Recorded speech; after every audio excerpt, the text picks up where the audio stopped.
A black mother was simply trying to board a flight home with her 2 children after a long day of travel. But what happened next left the entire cabin in stunned silence. When she politely asked for a glass of water for her kids, a flight attendant's cold dismissal escalated into something far more unsettling. Minutes later, that same attendant was removed from duty mid-flight. But it wasn't the water that set everything in motion, it was the whispered words. Not all requests are treated the same.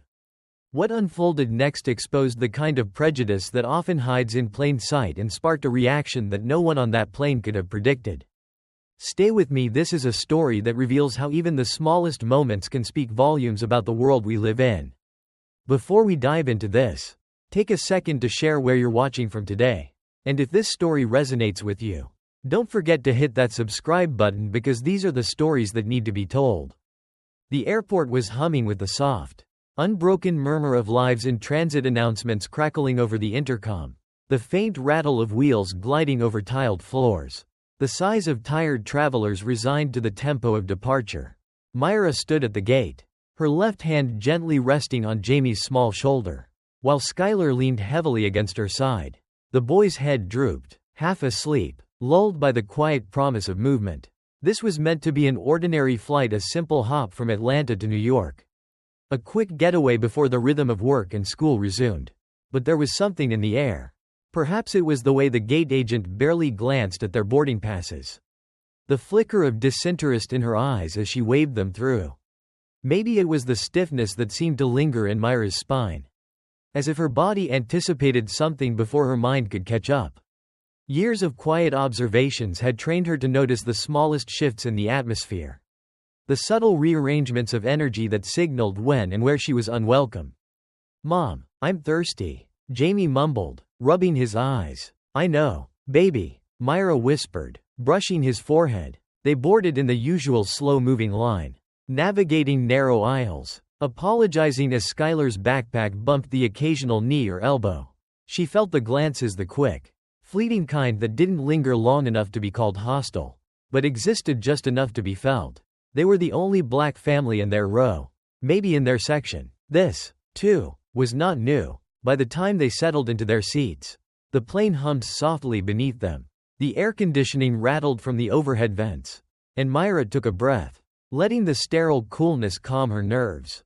This was normal, routine. She watched the other passengers, the elderly man across the aisle flipping through a newspaper, the young couple behind her whispering about dinner plans. In the mundanity of it all, she felt a moment of peace. Until Jamie's small voice broke it. "Mommy, I'm really thirsty." Myra smiled gently. "Okay, sweetheart, I'll ask the nice lady."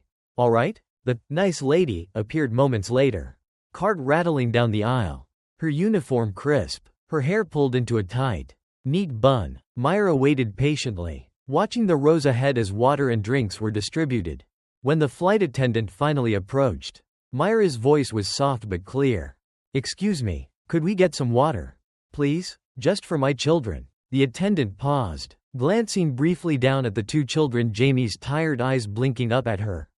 Skylar's head nestled against the seat. She nodded a fleeting, wordless acknowledgement and then moved on.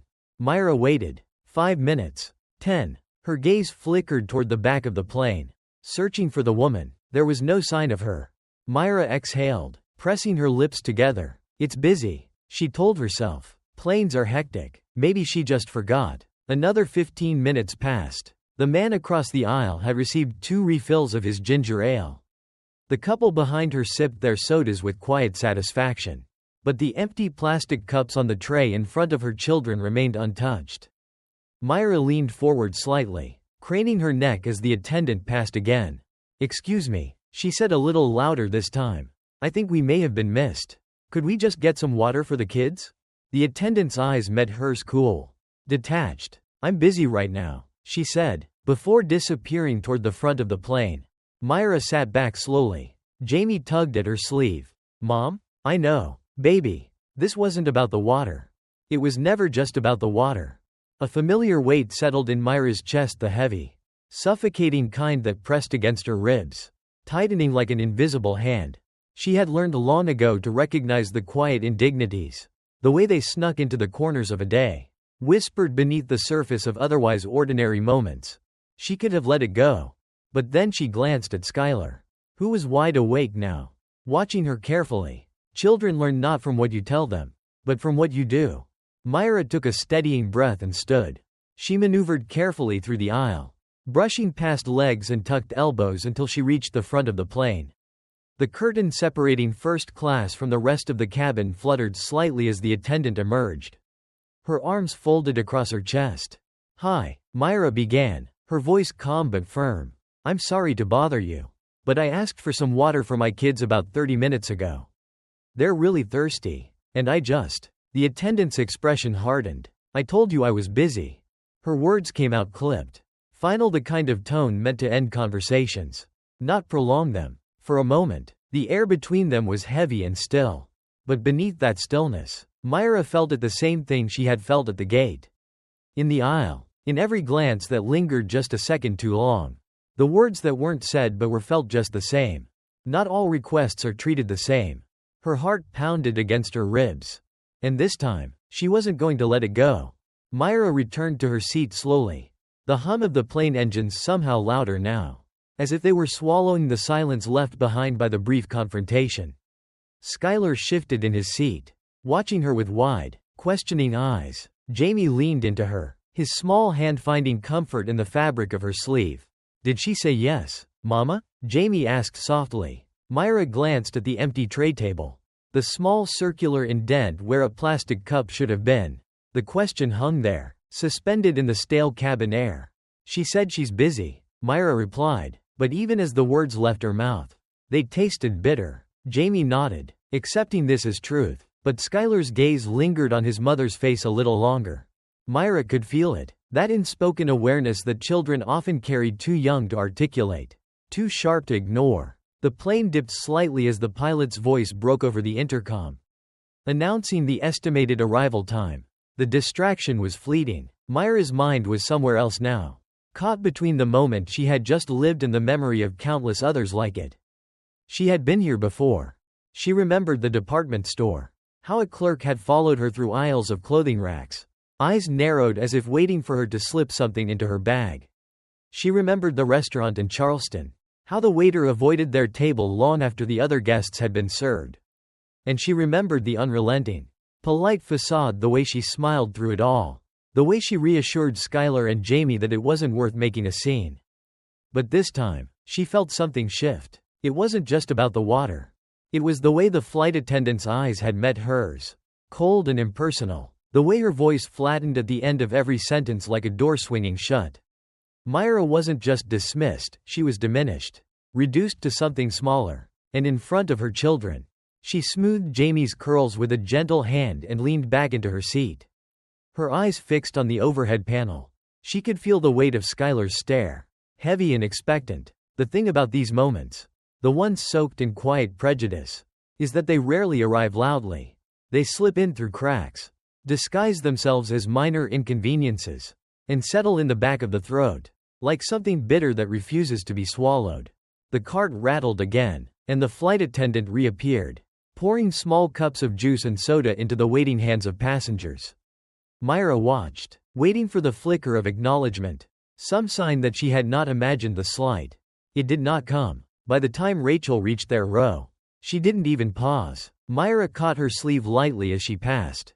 "Excuse me," Myra said, her voice steady but louder now, enough that the man across the aisle shifted slightly in his seat. "I asked for water earlier. It's been a while." Rachel pulled her arm free, not abruptly, but with just enough force to let Myra know it was intentional. "I already told you I'm busy."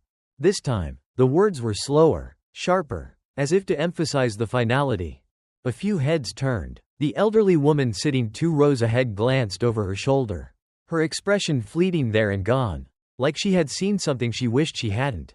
Myra inhaled, counting each breath as though it might ground her. She glanced at her children.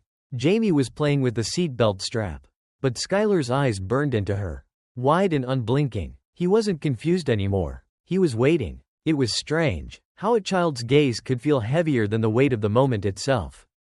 She stood up. This time, Myra didn't bother with the quiet politeness that women like her were so often taught to maintain. She made her way down the aisle, each step pressing deeper into the thin carpet beneath her feet. She could feel the eyes, some curious, others pretending not to notice. At the front of the plane, Olivia, the senior flight attendant, stood near the galley, speaking with 2 other crew members. Myra approached but kept her voice calm, careful not to shatter the fragile veneer of civility that held the world together. "Excuse me, but I need to speak with you." Olivia turned, eyes narrowing just slightly as if already sensing trouble. "The flight attendant in the back," Myra began, her voice low, "has refused to bring water for my children. Twice." Olivia's gaze flicked toward the back of the plane, where Rachel was distributing drinks to another row. There was no urgency in her eyes, only the soft inconvenience of being interrupted. "Perhaps she's just overwhelmed," Olivia offered with a tight smile, already moving to end the conversation. "I overheard her," Myra said, cutting through the quiet. "She said not all requests are treated the same." That made Olivia pause. For a moment, the world felt frozen. No engine hum, no passenger murmurs, just the 2 of them standing in the aisle, the space between them heavy with something unspoken. "She didn't mean it that way," Olivia replied finally, her voice dipping into a careful, measured tone. "I'm sure it was just a misunderstanding." Myra let the words hang in the air for a moment, long enough for them to lose their shape. "She meant it exactly that way," Myra said quietly, her eyes meeting Olivia's without flinching. The senior flight attendant shifted, her hand moving to adjust the lapel of her uniform as if to straighten something invisible. "I'll speak with her." "You'll do more than that," Myra replied, her voice rising just enough to draw the attention of a few nearby passengers. Jamie's face appeared at the top of the seat behind her, his small eyes peeking over the headrest. This wasn't just for her.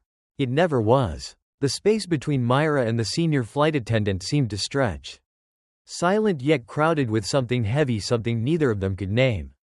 But both of them felt. Passengers leaned subtly into the quiet, pretending not to listen while their ears tuned to the hum of confrontation. Myra could feel the tension rolling through the rows behind her, pressing against her back like the weight of unseen eyes. She had seen this before. Not just here, but everywhere. In line at the grocery store, when the cashier's eyes lingered too long on her hands, counting change like it might vanish. At the parent-teacher conference, when the counselor praised her son's politeness but questioned his ability to stay focused. In the meetings at work, when ideas she voiced slipped beneath the surface until someone else, someone lighter, repeated them. It was the quiet refusal of recognition. And it was happening again. Right here, 30,000 feet in the air. The senior flight attendant, Olivia, straightened her posture, her eyes cooling into something distant, like she had already made the decision to dismiss this problem, to smooth it down like a wrinkle in the aisle carpet. "I understand this may have been frustrating for you," Olivia said, her voice soft but pointed. "The way people spoke when they wanted to make you believe you were overreacting. I'll speak with Rachel." The words were designed to dismiss Myra, to fold her neatly back into her seat and out of sight. But something in Myra refused to sit down. Her pulse ticked faster, rising with each passing second. It wasn't just about her anymore.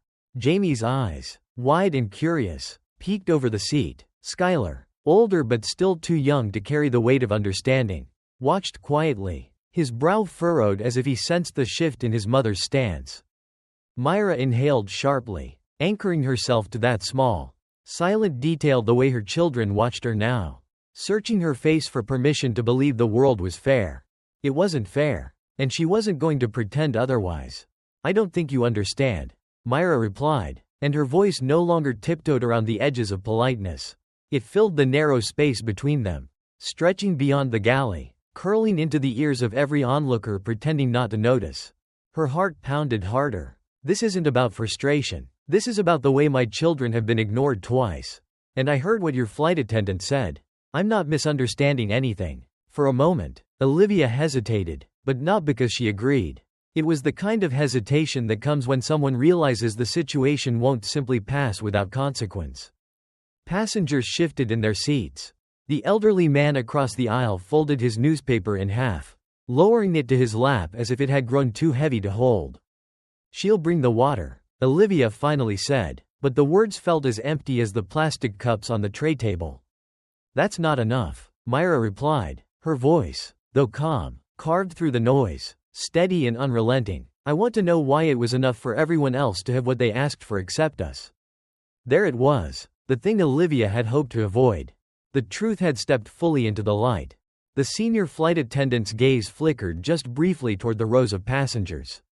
Calculating the cost of prolonging the conversation, Myra watched it happen, watched Olivia's mind swerve between inconvenience and accountability. "I'll handle it," Olivia said, her voice clipped. She turned sharply, heading down the aisle, her steps brisk but careful, calculated to restore order, not justice. Myra returned to her seat, but the space around her felt tighter now, as though the walls of the plane had inched closer. She felt Skylar's hand slip into hers. "Mom," he whispered, his voice barely louder than the engine's. Why didn't she want to help us? There it was, the question she had tried, for so long, to keep at bay, the question no parent wants to answer too soon. Myra squeezed his hand gently. "Sometimes people forget how to see others," she said quietly, brushing her thumb over his small fingers. "But we remind them." Skylar nodded, not fully understanding, but trusting her answer all the same. Rachel, the flight attendant, returned a few moments later, a plastic cup of water in hand. She placed it on Myra's tray table without a word, her eyes never meeting Myra's.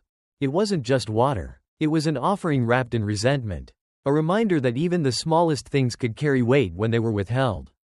Jamie reached for the cup, but Myra stopped him, lifting it herself. She held it there for a moment, staring at the pale reflection of overhead lights rippling across the surface. She raised the cup slowly, tipping it toward her lips. The water was cold, but it burned all the way down, and she drank every last drop. The cup trembled faintly in Myra's hand as she lowered it to the tray table, the shallow waterline reflecting her own face in distorted fragments. A sip, just one, should have marked the end of it, but nothing had ended. She could feel it in the air around her, the crackle of something unresolved. Something left to hang between rows of quietly watching passengers. Jamie took the cup from her, his small fingers curling around the plastic rim, and drank eagerly, unaware of the invisible weight his mother bore. Skylar, however, sat stiffly beside her, his young shoulders squared as though he could absorb the sharp edges of the moment by sheer force of will. It was strange how children sensed the fractures in the world before they could name them. Myra wished she could protect him from the knowledge pressing just beneath the surface of this moment. But the world had a way of peeling back its layers when you least expected it.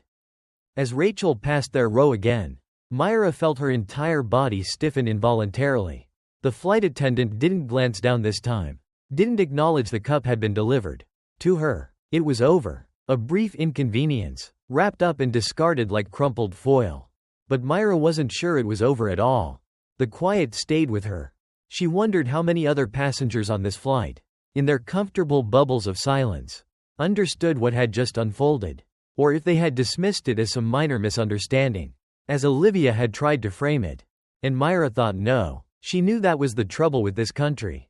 It wasn't always the loud, snarling kind of hatred. It was this, the soft, subtle neglect, the casual exclusions wrapped in smiles and dismissive nods, the polite refusal to engage. She could almost hear the unspoken thought in the air, "It's just water." But it was never just water. It was always more. The plane dipped slightly, turbulence shaking the cabin just enough to rattle ice in half-finished drinks. Myra gripped the armrest lightly, grounding herself against the sudden movement. But the unrest inside her didn't dissipate. Minutes passed. Then, Olivia returned, moving down the aisle with the composed poise of someone restoring order. Myra watched her carefully, noting how the older woman's eyes flickered briefly toward Rachel, who now stood stiffly at the galley's edge. There was something restrained in Olivia's face, a quiet tension Myra recognized well. When Olivia reached their row, she leaned in, her voice lowered to a murmur that could only be heard by Myra. "I spoke with her," Olivia said, her words wrapped in the familiar silk of diplomacy. "I can assure you it won't happen again." Myra's eyes narrowed slightly. "Is that all?" The question was soft, but it cut. Olivia straightened slightly, as if physically recoiling from the weight behind Myra's gaze. "What else would you like me to do, ma'am?" Olivia's tone shifted, carrying the subtle weight of irritation barely hidden beneath her professional veneer. Myra paused, feeling the steady pulse of her heartbeat against her ribs. She measured her next words carefully. I want her to understand why it's not just about the water.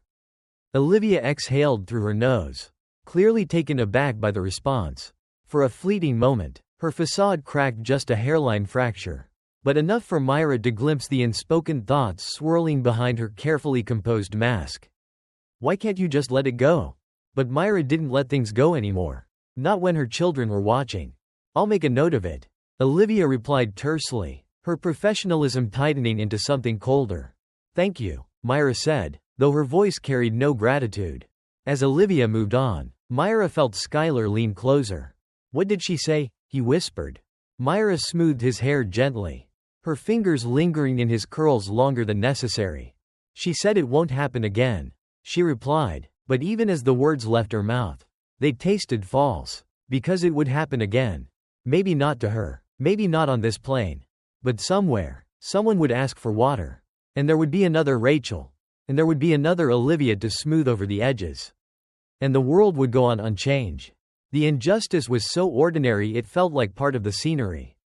The thought stayed with Myra as the plane glided through clouds. As Skylar and Jamie dozed off against her arms, the soft murmurs of other passengers became white noise, blending into the hum of engines and the occasional rustle of paper. But Myra wasn't lulled to rest. She watched Rachel continue her duties, moving between passengers as though nothing had shifted beneath the surface of their brief, silent clash. And Myra sat there, wondering how long people like Rachel had been allowed to exist in the comfort of that ignorance, how long Olivia had walked the tightrope between confrontation and avoidance. How long had this country taught people to look away? By the time the flight began its descent, the cabin lights dimmed, and Myra gazed out the window, the New York skyline rising slowly into view beneath the soft orange haze of twilight. She thought of all the black mothers before her who had sat still, whose polite smiles and bowed heads had smoothed over moments like this, choosing silence for the sake of their children's safety. But the thought that gnawed at her most was this: what if the silence had done more harm than good? As the wheels touched down, Jamie stirred against her side, rubbing his eyes. Skylar stretched, yawning as he peered out at the sprawling tarmac. Myra gathered their things, her movements steady but deliberate. Before they exited the plane, she glanced one last time at Rachel, who met her gaze briefly before looking away. It was fleeting, but Myra caught it, the discomfort, the shift in Rachel's eyes. It wasn't remorse. It was recognition, the kind that lingers, the kind that doesn't fade by the time the seatbelt sign clicks off. The jet bridge was cold, a stark contrast to the stale heat inside the plane. Myra stepped forward with Jamie's hand in hers, Skylar trailing quietly at her side. The hum of the airport swallowed them, yet the air around her still held the weight of what had transpired just moments before. She could feel Rachel's eyes lingering somewhere behind her, not daring to meet Myra's gaze directly but hovering, as if the shame might melt away if she stayed just out of reach. But shame was stubborn. It clung to a person, sinking beneath the skin where no polite smile or carefully rehearsed apology could pry it loose. As they passed through the terminal, Myra glanced at the other passengers dispersing ahead of her. The elderly man who had been sitting across the aisle walked leisurely, a newspaper folded under his arm. A middle-aged couple strolled side by side, already absorbed in quiet conversation about their plans in the city. No one else was carrying what she carried. They had left it behind, discarded like forgotten in-flight magazines. But for Myra, it lingered, refusing to be forgotten or folded neatly away. Jamie tugged at her hand. Where are we going now? The hotel, she said softly, offering him a small smile she didn't entirely feel. We'll get settled and maybe grab something to eat. He nodded, satisfied, but Skylar, walking silently to her right, didn't seem convinced. His eyes darted around the terminal, his brow furrowed in thought. Myra recognized that look. It was the same one her father used to wear whenever they left the church on Sunday afternoons. The same quiet scrutiny of a world that never seemed to fully welcome them. The three of them descended the escalator to baggage claim, the echo of rolling suitcases filling the space around them.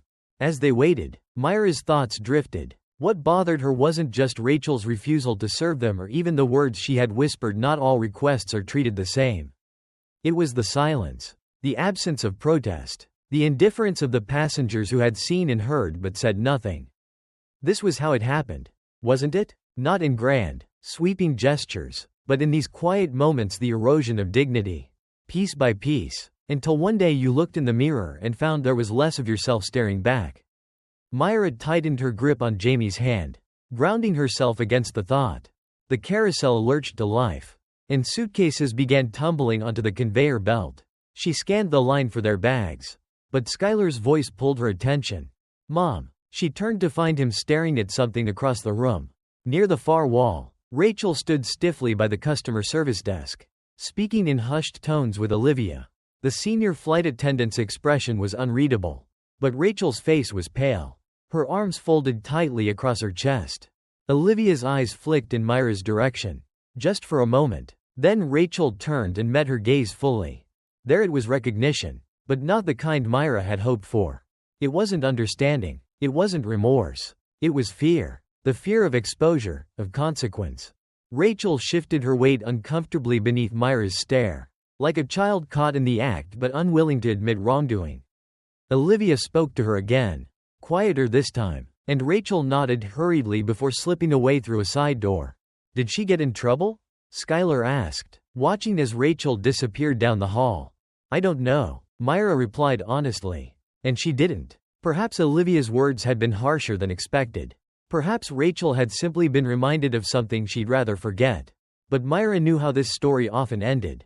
Rachel would return to work. Another flight, another passenger, and nothing would change. The injustice would pass like a fleeting storm, visible for a moment before dissolving into memory. But the next time Myra asked for water, the weight of today would still hang in her throat. Her bag slid onto the carousel, and she reached forward to lift it, setting it gently onto the floor. Skylar pulled his suitcase free without needing help. Jamie yawned, leaning into her side as the long day began to wear on him. Myra exhaled, guiding them toward the exit. As the glass doors opened to the New York evening air, she felt the cool breeze sweep across her face, carrying with it the familiar ache of knowing that some battles were destined to be fought in silence. But not this one, not anymore. She glanced at her children, their small feet shuffling eagerly toward the taxi stand. They were watching her now, even if they didn't fully understand why. And if the world would not speak for them, she would, even if it meant standing alone. Even if the only sound that followed was silence. The city swallowed them whole. Yellow cabs veered through streets slick with the memory of afternoon rain. Headlights glinting off glass towers that stretched endlessly into the gray sky. The air was thick not just with humidity, but with the quiet hum of New York's restless energy. Skylar pressed his forehead against the cool window of the taxi, watching the world blur by.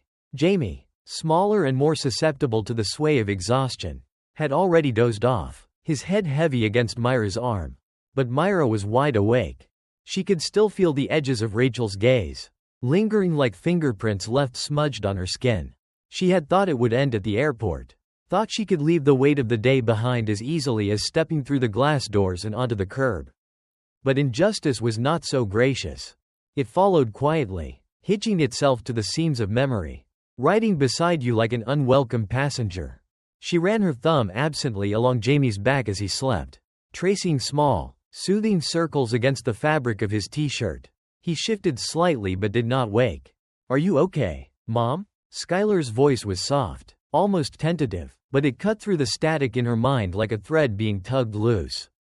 "I'm fine, baby," she answered, though the words felt heavier than they should have. Skylar wasn't convinced. He didn't say so, but Myra could see it, the quiet skepticism gathering in the corners of his young face. The way he folded his arms and leaned further into the door. His eyes narrowing as the skyline flashed past. He was old enough now to know when his mother wasn't telling the whole truth. The taxi slowed, weaving its way toward their hotel on the Upper West Side. The building, tall but not ostentatious, rose modestly against the backdrop of larger, louder structures. As the car pulled to a stop, Myra gathered Jamie into her arms, his head lolling against her shoulder. Warm and trusting, Skylar rolled their suitcase behind her, his small fingers gripping the handle tightly as though afraid to let go. Inside the hotel lobby, the air was cool, the marble floors echoing faintly beneath their steps.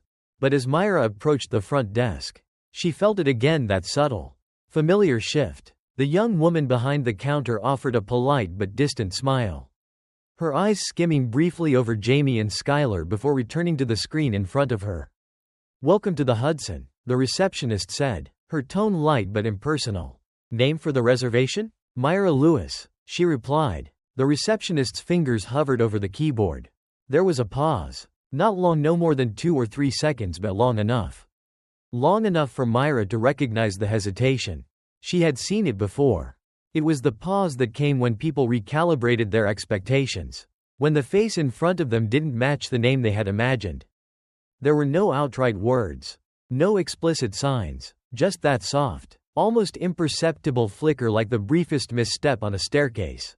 The receptionist recovered quickly, typing the name into the system. "Got it, you're all set," she said, sliding a key card across the counter. "You'll be on the 9th floor." Myra thanked her, but the air between them felt slightly colder than it had a moment before. She didn't need much to feel it, the small fractures in the world's veneer, the barely there cracks where the truth shone through. She could feel Skylar watching the exchange, quietly noting the way his mother's shoulders stiffened, the way she didn't smile as she slipped the key into her pocket. He saw everything now. The elevator ride to the 9th floor was silent. Jamie stirred but didn't wake, his breath warm against her neck. When the doors slid open, Skylar stepped out first, trailing his suitcase behind him. Myra followed, unlocking their room and stepping inside, setting Jamie gently onto the bed. As she pulled the curtains open, the lights of the city stretched out beneath her, shimmering across the Hudson River. The room was comfortable, spacious, but the weight pressing against her chest hadn't loosened. Skylar dropped his bag by the wall and leaned against the dresser. "Why did that lady look at us like that?" Myra's back stiffened. "She didn't look at us any kind of way, Sky," she said, though even as she said it, she knew the words were fragile. Skylar frowned. "Yes, she did. You saw it." Myra turned, meeting his gaze fully. There it was, recognition, the kind that doesn't fade by the time the doors slide shut.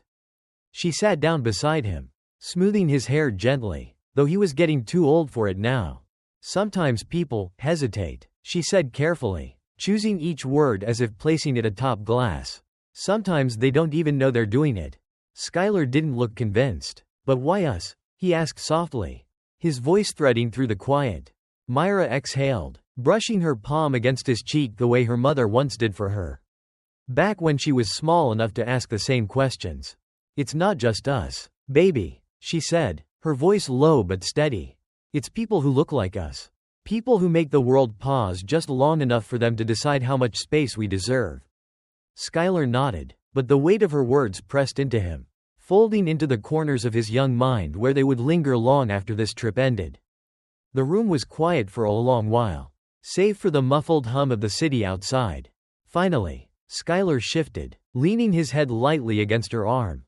"I don't like it," he whispered. Myra kissed the top of his head, pulling him closer. "Neither do I," she said. And in that moment, with the city stretching out beyond the window and the quiet breathing of her 2 sons filling the room, Myra realized something that sat as heavy as the injustice itself. She could not promise the world would change, but she could promise that they would not face it alone. The lights of the city flickered through the thin hotel curtains, spilling across the floor like fragments of something broken. Myra sat at the small table near the window, her eyes fixed on the skyline but not truly seeing it. Skylar had fallen asleep beside Jamie. The 2 boys curled beneath the blankets, their breathing soft and even. There was peace in that, in their ability to rest so easily, to forget the weight of the world even if just for a few hours. But Myra couldn't forget. The memory of the day clung to her like damp clothes, impossible to shake off. The plane, Rachel's cold eyes, Olivia's empty words at the gate, and that pause at the front desk, each moment small enough to be dismissed. But together, they formed a pattern she knew too well. It was the kind of pattern that did not shout but whispered. A soft erosion, a steady chiseling away at one's dignity until even the smallest spaces felt hostile. Until walking into a room became an act of endurance. Myra thought of her father then, how he used to sit at the kitchen table late into the night, his large hands folded, his head bowed slightly. She remembered how the tension hung around his shoulders when he returned from work. How he seemed to deflate as soon as he crossed the threshold of their home.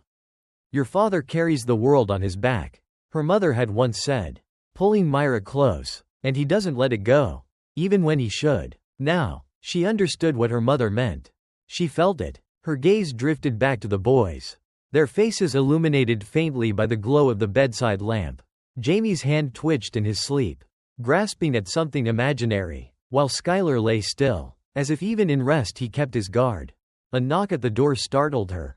It was soft, but in the quiet of the room, it felt louder than it should have. Myra rose carefully, glancing at the boys to make sure they hadn't stirred. She opened the door just enough to see out into the hallway. There stood Olivia, the senior flight attendant's face, partially lit by the hallway light, bore no trace of the polite smile she wore on the plane. Her expression was tight, almost uncomfortable, as if she were aware of how fragile this moment was. "I'm sorry to bother you," Olivia said quietly. "May I come in for a moment?" Myra hesitated, searching Olivia's face for some sign of sincerity. She could hear the faint hum of footsteps further down the hall. But here, standing between them, was something much heavier than sound. She stepped aside without a word. Olivia entered, pausing just past the threshold as though unsure of where to stand. Myra closed the door softly behind her. The two women faced each other in the dim light, with only the quiet breathing of children between them. "I wanted to apologize," Olivia began, her voice strained. "About earlier, on the plane." Myra said nothing. There were apologies, and then there was what needed to be said. Myra knew the difference. "I should have handled it differently," Olivia continued, clasping her hands in front of her as though she were making an offering. "Rachel, she shouldn't have spoken to you that way." "She did, though," Myra replied, her voice even but pointed. "And you let it happen." Olivia's eyes flickered, as if she had hoped Myra would let her off the hook with just that. "She's young," Olivia offered after a moment. "She's still learning how to." "No," Myra interrupted, stepping closer. She knew exactly what she was doing. "And so did you." The words hung between them like a thin wire, stretched so tightly it might snap at any moment. Myra could see it in Olivia's face, the discomfort, the silent appeal for grace. But Myra had spent too long granting grace where it wasn't deserved. "This isn't about Rachel," Myra said, her voice growing stronger now. "This is about all the times someone like her looks at someone like me and decides without saying a word that I am less." Olivia's lips pressed together, but she didn't look away. "I thought about letting it go," Myra continued, her breath tightening in her chest. "I thought maybe if I kept quiet, I'd be keeping the peace. But peace isn't silence, and silence is all people like Rachel expect from women like me." A flicker of recognition crossed Olivia's face. "I can't fix it," Olivia said quietly. "Not tonight, maybe not ever." "I know," Myra replied, "but fixing it isn't the point. Acknowledging it is." For the first time, Olivia's shoulders sagged slightly, as if the weight of those words had found a place to land. The room fell still again. From the bed, Skylar stirred, opening his eyes just briefly to glance at the two women before settling back beneath the blankets. "Why did you really come up here?" Myra asked after a long pause. Olivia exhaled slowly, her eyes drifting toward the floor. "I wanted you to know I saw it," she admitted. "I've seen it before. I guess I thought if I ignored it, it would disappear. But it doesn't." "No," Myra agreed softly. "It doesn't." There was no resolution, no grand conclusion. The moment itself felt unfinished, raw and exposed in a way that neither woman could fully control. Olivia shifted awkwardly, her hand moving to the doorknob. "I'm sorry," she said one last time, her voice thin but genuine. Myra nodded, but the apology lingered, unsatisfying, like a wound dressed too quickly.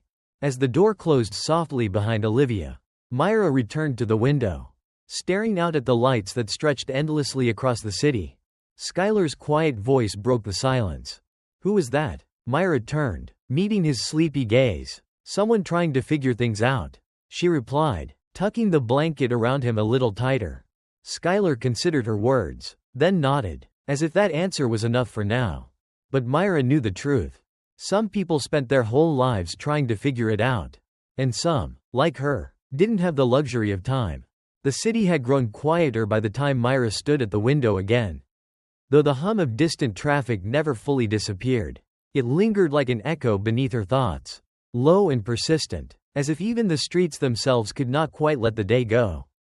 Behind her, Jamie and Skylar slept soundly, their breaths rising and falling in rhythm, tethered to the soft cadence of childhood, unbothered, unknowing. But Myra knew. She had always known. The truth about the world came early for women like her.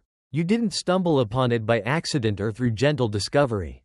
No, it was delivered to you, sometimes swiftly, other times in small doses, but always as certain as breath. Myra pressed her fingertips lightly against the cool glass, her reflection faint beneath the glow of the city lights. Her mind drifted back to Olivia's face, to the weary apology that had crept to the surface but never quite arrived whole. That was the trouble with apologies that came too late. They weren't for the person who was wronged. They were for the one offering them, an attempt to soften the ache of guilt rather than the wound it had caused. Still, Olivia had come, and that meant something, even if Myra couldn't decide yet if it was enough. She crossed the room and eased into the armchair by the bed, folding her legs beneath her. In the quiet, she allowed herself the indulgence of rest, even if only for a moment. But moments like these never lasted.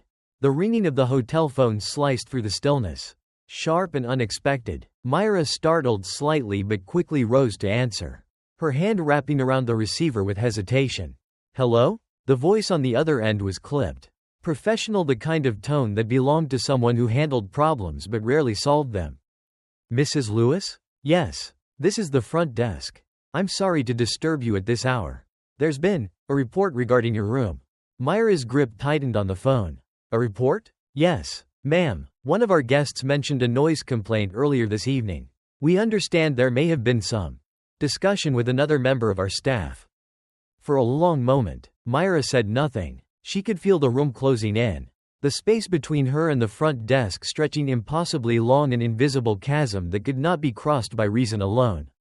"I see," she finally replied, her voice quiet but firm. "Well, as you can hear, it's silent now." "Yes, of course. We simply wanted to ensure that everything is in order." Everything in order. It wasn't about noise. It wasn't even about the confrontation.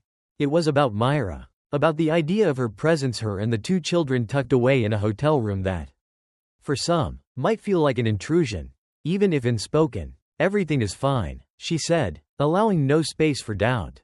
The voice hesitated. "Very well. Please let us know if you need anything." The line clicked dead before Myra could answer. She set the receiver down carefully, as if it might shatter beneath the weight of the call. The front desk had called to remind her. That's what it was, a reminder. That no matter how quiet she was, no matter how soft her steps, the world would find a way to press against her presence, to make it known that she was seen but never quite welcome. Myra crossed the room again, stopping at the foot of the bed where Jamie's hand rested against the blanket. His small fingers curled slightly. Skylar shifted, his eyes fluttering open just enough to register her silhouette in the low light. "Everything okay, Mom?" he mumbled, his voice thick with sleep. "Everything's fine, baby," she whispered, but her words sat in the air like something unfinished. Skylar nodded, drifting back into the safety of dreams, unaware of how hard his mother fought to keep those dreams intact. Myra lowered herself onto the edge of the bed, listening to the quiet once more. She thought about leaving, packing their bags right then, stepping out into the night with her children in tow, disappearing into the city. But she didn't move. She wouldn't. Not this time. They would stay. Because the unbearable weight of knowing wasn't something you ran from. It was something you carried. And Myra had grown strong enough to bear it. The morning light cut sharply through the gap in the hotel curtains, spilling pale streaks of gold across the room's patterned carpet. Myra woke to the soft shuffle of Jamie at the edge of the bed, his tiny feet padding quietly across the floor as he searched for his shoes. Skylar sat near the window, already dressed, his gaze fixed on the stretch of skyline visible between the tall buildings. He hadn't said much since waking, no idle chatter, no curious questions, just silence. It was not the restful kind. Myra felt the heaviness of the previous night linger, pressing down on the space between them. She couldn't pretend it hadn't happened. The phone call, the unwarranted intrusion disguised as politeness, it sat in the room like another presence, as real as the sunlight filtering through the glass. Jamie tugged at her sleeve. "Mom, can we go get pancakes?" His voice was soft but insistent. His eyes still filled with the kind of innocence that hadn't yet been disturbed by the world's quiet cruelties. "Yes, baby, let's go," she replied, smoothing his hair gently. But Skylar's eyes didn't leave the window. He was watching the city in the same way his grandfather used to watch the street quiet. Calculating, waiting for something he couldn't quite name but knew was coming. Myra knew she couldn't let him sit with that weight alone. "Sky, come on, you'll feel better once we're outside," she said, offering him the closest thing to reassurance she could muster. "I know," he muttered, but his tone carried the same hesitation she'd heard in her own voice the night before. They stepped into the hallway, the air heavy with the familiar chill of hotel corridors. Myra kept a protective hand on Jamie's shoulder as they moved toward the elevator, Skylar following just behind. As they approached the lobby, Myra caught sight of Olivia standing by the front desk, speaking quietly to the same receptionist who had handed over their room key the night before. The conversation ended the moment Olivia noticed Myra's presence. She offered a tight smile, one that didn't quite reach her eyes.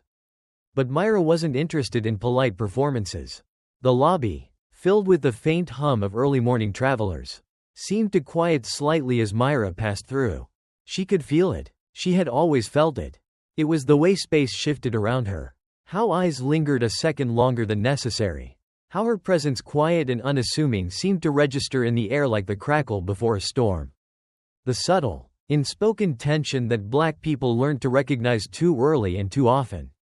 She glanced at Skylar, who noticed it too. His small hand brushed against hers, as if testing the boundaries of how much he could ask without saying a word. The three of them stepped out into the brisk New York air. Pancakes were still on the agenda, but something else was, too. As they walked down the avenue, Myra slowed her pace, glancing at Skylar carefully. Jamie skipped ahead, blissfully unaware of the undercurrent flowing between his mother and older brother. "You're quiet," she said, matching Skylar's stride. "I guess," he replied, his shoulders shrugging beneath his jacket. "I'm just thinking." "What about?" Skylar hesitated. "The phone call," he said finally. "Last night." Myra's breath caught briefly in her chest, though she tried not to show it.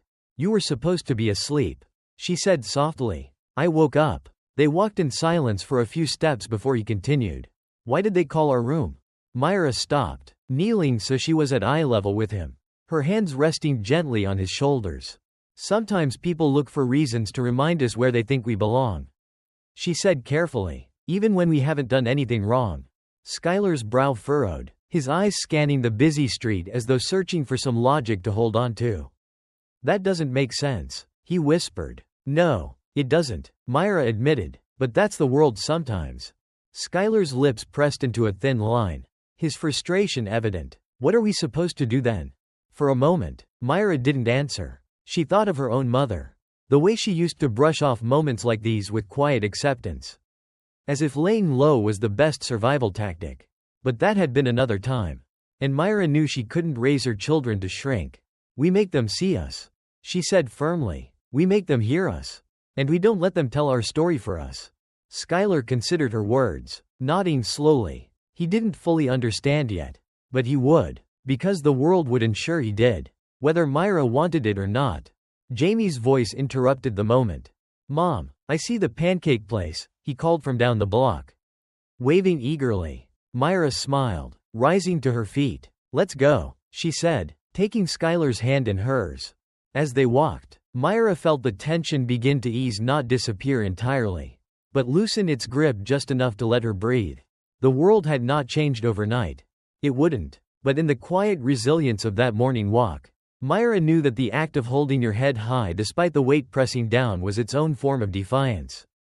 And sometimes, that was enough. The restaurant was warm, filled with the scent of coffee and syrup. But the air inside held a different kind of weight, a quiet expectation that settled over Myra the moment she crossed the threshold. She felt it almost immediately. The way eyes drifted toward them but never quite stayed long enough to confront. The room didn't stop moving. But Myra noticed how space subtly rearranged itself. How even the simplest act of finding a seat became a negotiation. She chose a booth by the window, letting Jamie slide in first, his excitement bubbling over as he flipped through the sticky laminated menu. Skylar followed, quieter but observant, his gaze sweeping over the room much the same way Myra's did. He was watching for it now. For the thing his mother could never fully explain, but that he was learning to name on his own. Their waitress arrived, pen poised against a small notepad. She was polite, but not warm, her smile rehearsed and thin. The kind offered to guests you hope wouldn't linger too long. "Just coffee for me," Myra said, setting the menu aside, "and pancakes for them." The waitress nodded without writing it down. She didn't need to. There was something about the way she lingered. Something unspoken that passed between them. As if she were waiting for Myra to confirm she had the right to sit there at all. Myra met her gaze directly. That, too, was an answer. The waitress disappeared, and for a moment, the quiet returned. Jamie was too caught up in the novelty of being in a new city to notice. But Skylar wasn't. He leaned forward, resting his elbows on the table. "Is it going to be like this everywhere we go?" he asked.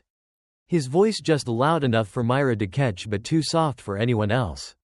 "Sometimes," Myra admitted, "but not always." Skylar frowned, his small hands tightening around the silverware. "It's not fair," he muttered. "No," she said softly. "It's not. Fairness," she had long realized, was not the currency the world operated on. It was desire that shaped everything, what people wanted to believe, what they wanted to ignore. For some, fairness was inconvenient. And for others, like Rachel, the flight attendant, fairness was something that could be measured, doled out carefully, depending on who was asking for it. The coffee arrived first, steaming and dark. The pancakes followed soon after. But the waitress did not return with the same lingering presence. This time, she left the plates quickly, almost as if retreating. Myra didn't need to explain it to Skylar. He saw it. He watched her, searching for some sign of how to respond.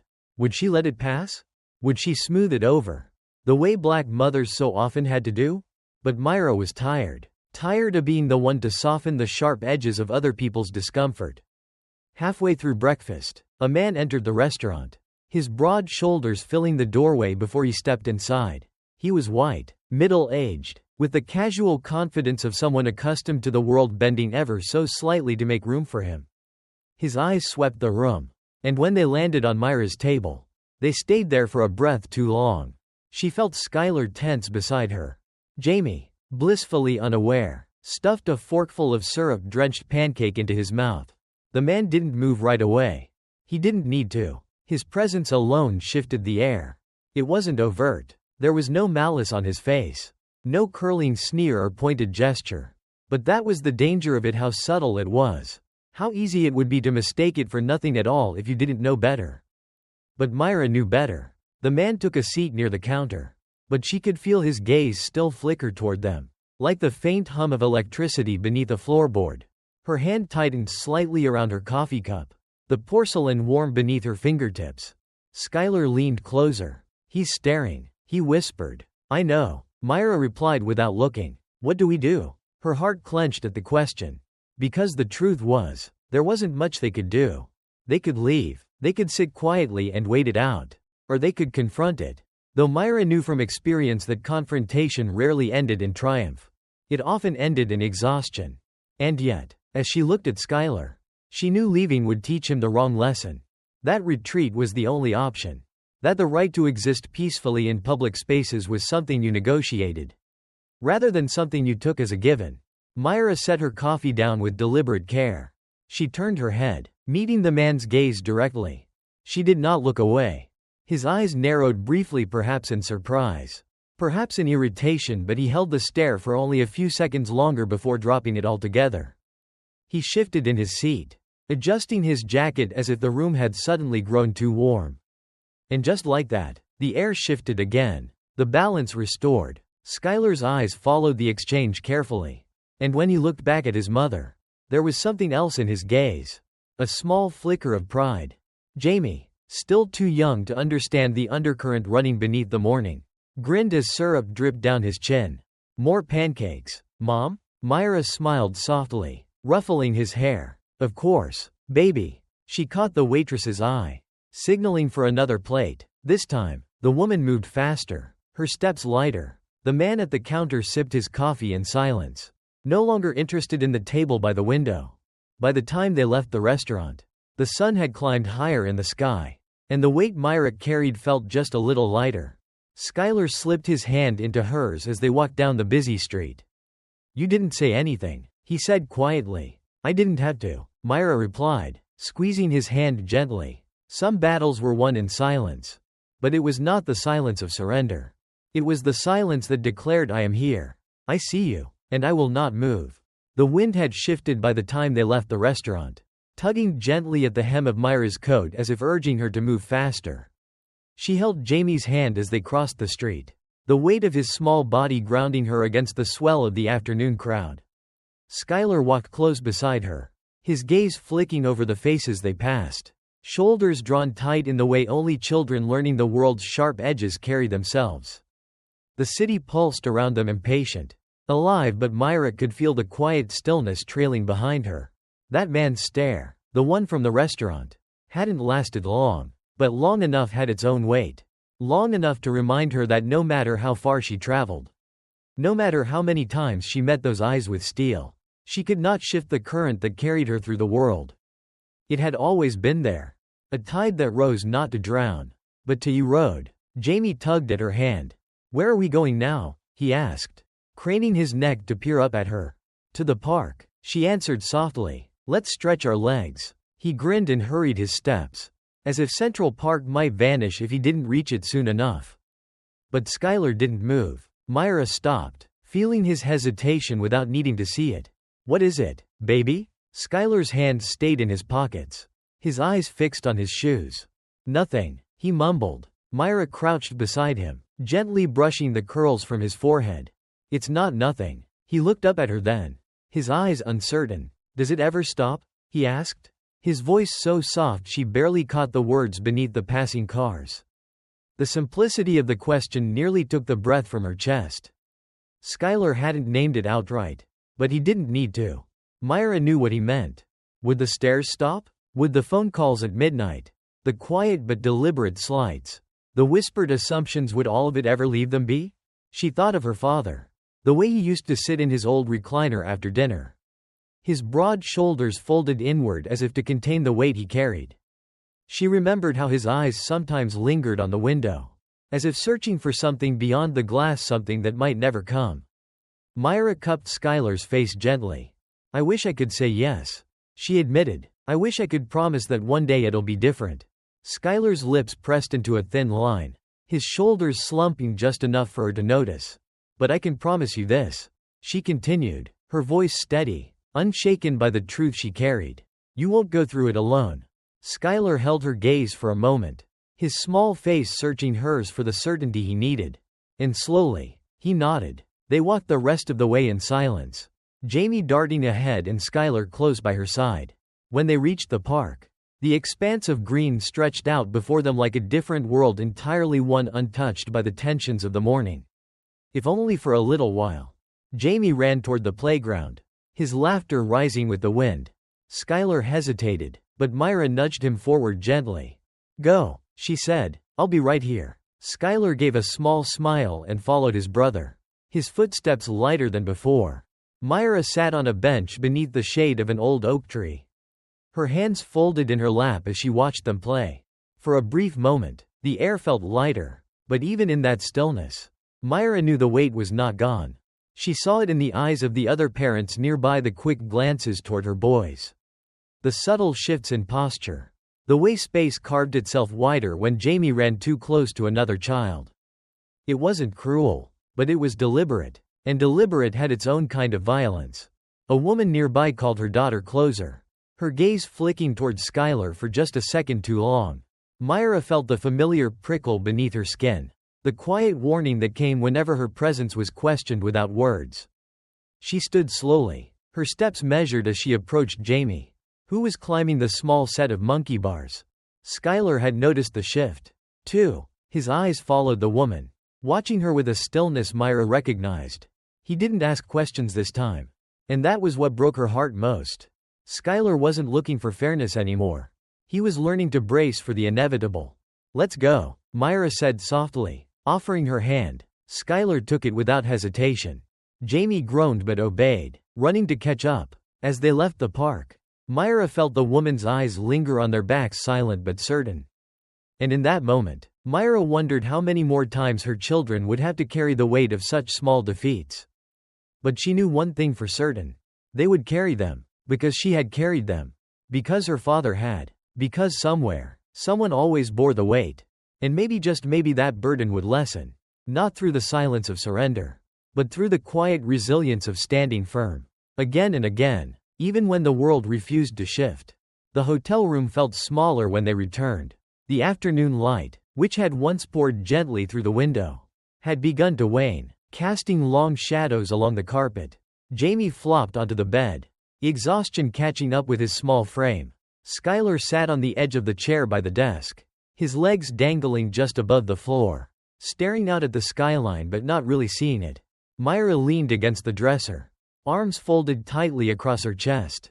She had felt this before, a moment that demanded stillness, where the world pressed inward, as if waiting for her to decide how much weight she was willing to carry. Skylar's voice broke the quiet first.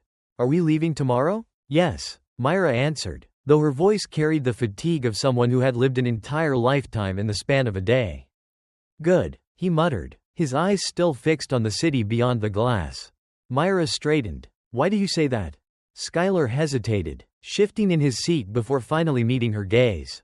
"Because I don't like it here," he admitted. "I don't like how people look at us." Myra's chest tightened. She crossed the room, kneeling in front of him, her hands resting gently on his knees. "You remember what I told you this morning?" she asked. Skylar nodded slowly. "We don't leave because people stare," she said softly. "We don't disappear because someone else is uncomfortable with the space we take up."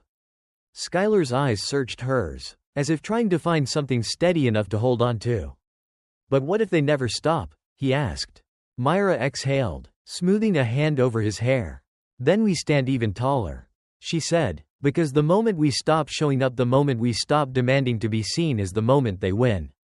She could see the flicker of doubt in his face, the subtle way his shoulders remained tense, unwilling to fully believe in the permanence of that answer. But that was the truth of it. The lessons Black parents taught their children were not wrapped in the comfort of absolutes. They were carved out of necessity, shaped from the weight of survival. Passed down like heirlooms, meant to protect but never to shield completely. The phone rang. Myra's heart jumped. The sound was jarring in the quiet. And for a moment, she hesitated. Skylar glanced at her, and she knew he was thinking the same thing. Would it be another reminder? Another quiet warning wrapped in polite words and empty assurances? Myra crossed the room slowly, lifting the receiver. "Hello? This is Olivia," the voice on the other end said. Myra's hand tightened around the phone. "I'm not calling in any official capacity," Olivia added quickly, sensing the stiffness in Myra's silence. I wanted to apologize for everything." Myra closed her eyes briefly, letting the weight of Olivia's words settle. "You already did," she replied, her voice low but firm. "Yes," Olivia said, "but I don't think I really meant it before." There was a pause, and then Olivia continued, her tone shifting, softening, but carrying the edge of someone who had been forced to confront something within themselves. "When you left the plane, I thought about my son," Olivia admitted. "He's about Skylar's age, and I wondered what I would have done if someone had treated him the way Rachel treated you." Myra didn't answer right away. She could hear the hesitation in Olivia's breath, the small fractures in her carefully composed voice. "Did you?" Myra asked, not unkindly. "Yes," Olivia whispered. There was a long silence between them, one that carried far more weight than the earlier exchange at the hotel door. Because now, Olivia wasn't speaking as a flight attendant trying to smooth over a conflict. She was speaking as a mother. "I wanted you to know that I filed a formal complaint against Rachel," Olivia continued, "not because of protocol, but because I couldn't stop thinking about how easily it could have been me on the other end of that moment, if I hadn't been the one wearing the uniform." Myra's grip loosened around the phone. She had not expected this. A quiet shift, a ripple, perhaps, but that was how change often came. Not in sweeping gestures, but in small confessions, moments that pierced the surface of ordinary life and left behind something that couldn't be ignored. "Thank you," Myra said finally, not because Olivia's apology erased anything, but because acknowledgement, however late, mattered. "It's the least I could do," Olivia replied. As Myra hung up the phone, Skylar watched her carefully. Was that about the plane? He asked. Yes, she answered, sitting beside him. Is she in trouble now? I don't know, Myra replied honestly. Skylar thought for a moment, then leaned his head against her shoulder. I guess that's something, he said quietly. Myra wrapped her arm around him, pressing a kiss to his forehead. Yes, she whispered, it's something. And sometimes, something was the beginning of everything.